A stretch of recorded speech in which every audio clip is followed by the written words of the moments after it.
Hi everybody, this is John Buck back with another continuous time linear systems video. In today's video we're going to talk about Bode plots for the frequency response magnitude of first order systems.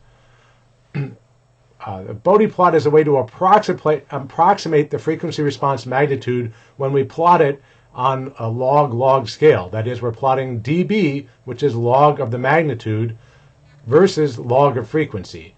And because they're a very clean, quick way to approximate things, they are an important tool for designing new systems and analyzing existing ones. The really nice thing about Bode plots is when you plot first-order systems on a log-log scale like that, you can get a good approximation of the system just from two straight lines. So it's a very simple model. Moreover, it has a very important role to play when we look at complicated systems, because it turns out any complicated system with real coefficients can be factored into a product of first order and second order systems, all of which have real coefficients. And so that lets us reuse one of our underlying strategies that comes up again and again in this class, which is to take a very complicated system apart in terms of simpler systems, first and second order systems here, analyze those simple systems one at a time, understand them in the simple pieces, and then at the end put them back together. So it's a much better strategy for dealing with complicated systems that we've seen in several different forms in our linear systems classes, and this will be another example of it.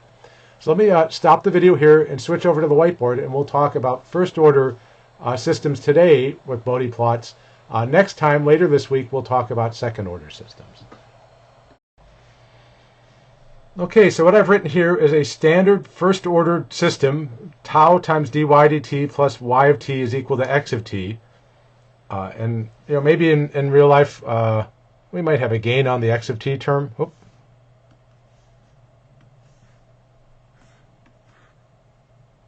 In some systems, I'll talk about, if it doesn't come exactly in this form, I'll talk after we get through it how you might address that. But for now, the first step is to use the derivative property of the Fourier transform to take the Fourier transform of this equation on both sides. So when I do that, when I've taken that derivative, I have tau times j omega times y of j omega plus a y of j omega for just the y of t term is equal to a times x of j omega. And now my goal is to find the frequency response so I can study its magnitude. So the next step is I want to solve, well, my overall goal is to get to y over x. So the next step is to factor y out on the left-hand side, and that gets me something that looks like this, where I have y of j omega times the quantity 1 plus j omega tau is equal to a times x of j omega. So now I'm all set to solve for h, and when I do that, I get that h of j omega is a over 1 plus j omega tau, and so I'm interested in the magnitude of this function. So I want to look at the magnitude of h of j omega. And I know if I have a magnitude of a ratio, I can take the magnitude of the numerator divided by the magnitude of the denominator. So what Bode plots are thinking about is thinking about asymptotic behavior, right? What happens when omega gets very large? What happens when omega gets very small? So let's see how that plays out on a clean page. All right, so I've copied h of j omega over, and in this case, I've added some color because I'm going to use that in a minute to connect it to a graph I'm going to draw to show you which piece is caused by which piece here. But let's think about asymptotically is always a good habit whenever we get a new expression, not just about frequency responses, to say what happens at the extreme values. So first, on the low end, what happens as omega goes to 0? Well, as omega goes to 0, this term in the denominator, the j omega term, becomes very small, and only the 1 survives, so the magnitude of h of j omega will just become a. So now if I take the log of this, like if I want to put this on a dB scale, I get 20 log of this. I still just have a constant here, and just a reminder, these are log 10 that we're generally using for dB. Right, so on a dB scale, for very small omegas, this is a flat picture, right? This is 20 log of a. What about the other extreme? What happens as omega goes to infinity?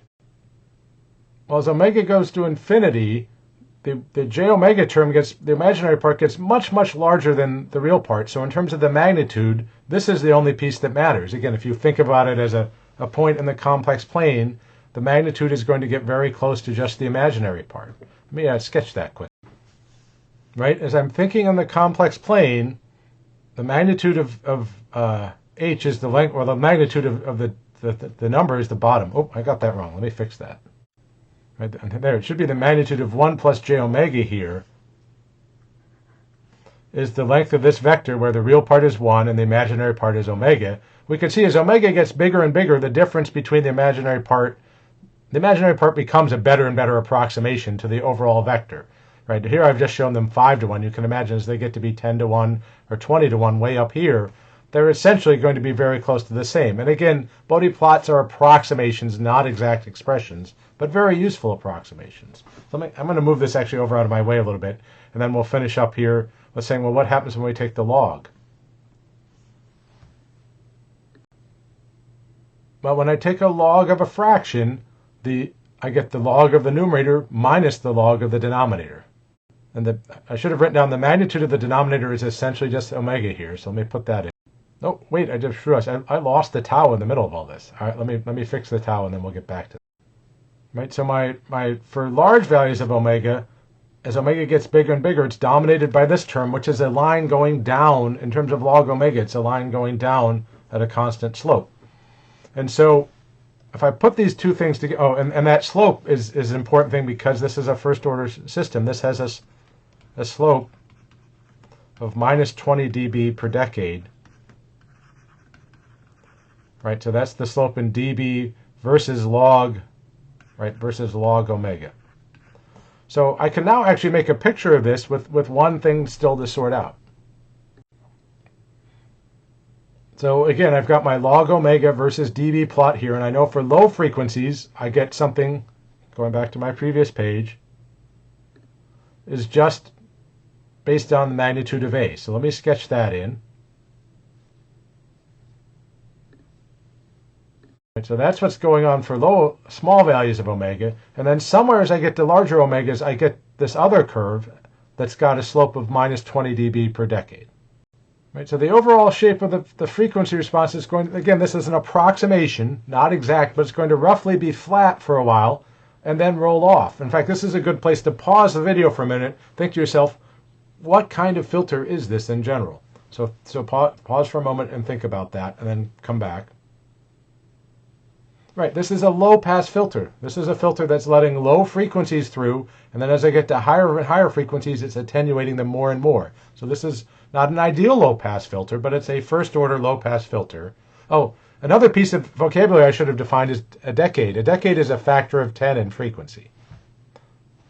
So the last thing I need to figure out is say, well, if the green line is the good approximation for low frequencies and the red line is a good approximation for high frequencies, where do I switch over between them? I need to find, this is called the cutoff frequency, or the in between them, this point here where they intercept. Well, that would be the point where 20 log A is equal to 20 log A of minus 20 log omega t. So let me write that equation out. To solve for that omega, I can write out that equation.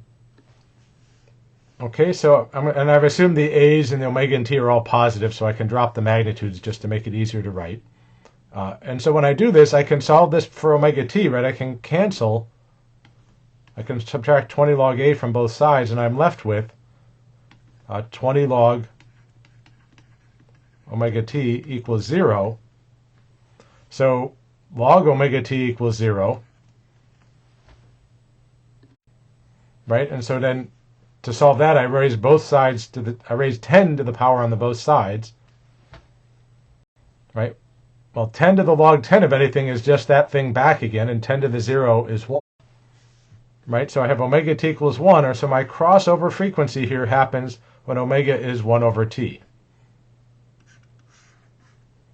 Right? So on my log frequency axis, this point here will be at 1 over tau.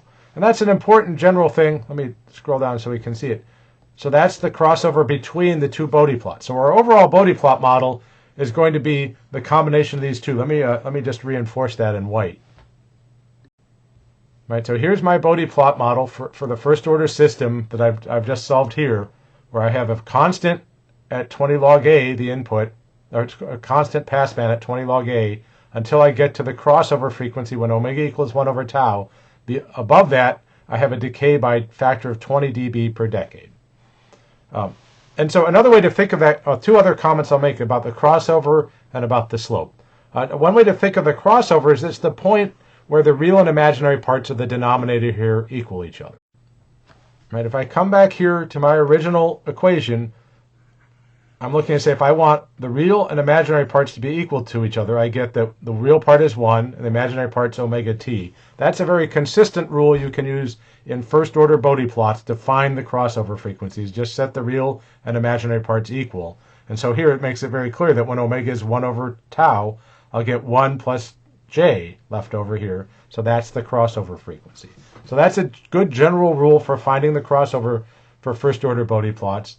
The second thing is to talk about the slope. Where does that 20 dB per decade come from? Again, coming back to this page, remember we said that for large omega, the place where I do have to worry about that, or when things are attenuating, my picture looks like this. I'm sorry, my asymptote looks like 20 log A minus 20 log omega t. And the action we're interested in with omega is right here. So let's think about how we break that up some more. Right, so now I have this 20 log A times 20 log omega t. So let me first use the log property to break this product apart. Okay, so this is my equation like this, and what this will make it easier to say is suppose I now go evaluate it for a large omega that's even 10 times larger. So let's let say omega 1 be 10 omega. And we're going to plug that in for our magnitude and see what we get for omega 1. All right, so first I've just the same equation here, but I've just plugged in omega 1 everywhere. And now I'm going to replace omega 1 by my 10 omega. Right, so now I have 10 omega here, and I can use the beautiful property of logs again, which is the log of a product is the sum of the logs, right? So let me break this last term up using the log property. Right, so when I do that and I flip the order, I put the omega first and put this one last, we say, well, reminding ourselves this is log base 10. The log base 10 of 10 is, pause the video if you need for a second, it's 1. So I can simplify this last step of the equation here.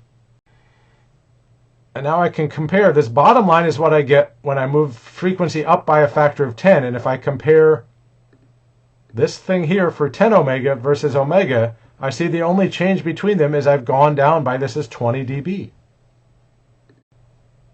Right? So increasing the frequency by a factor of 10, in this example where the omega is in the denominator, caused a decrease in omega by a factor of 20 dB. So that's where the 20 dB per decade comes from, is that increasing frequency by 10 decreased the magnitude in dB by 20 dB. And the same thing would happen again if I did 100 or 1,000 times omega. I'd see each time I went up by a factor of 10, I'd lose another 20 dB. Okay, so finishing up, here's the basic idea for a first order Bode plot for the low pass version, that is where the j omega is in the denominator. I'm going to stop this video here because it's long enough. I'll talk in the next video a little bit about more complicated Bode plots and show you an example where we have omegas in the numerator and the denominator, and also what we do maybe if things don't come exactly in the form we're used to seeing them in, how we can address that. Okay, so that's all for this video. I'll see you soon in the next one.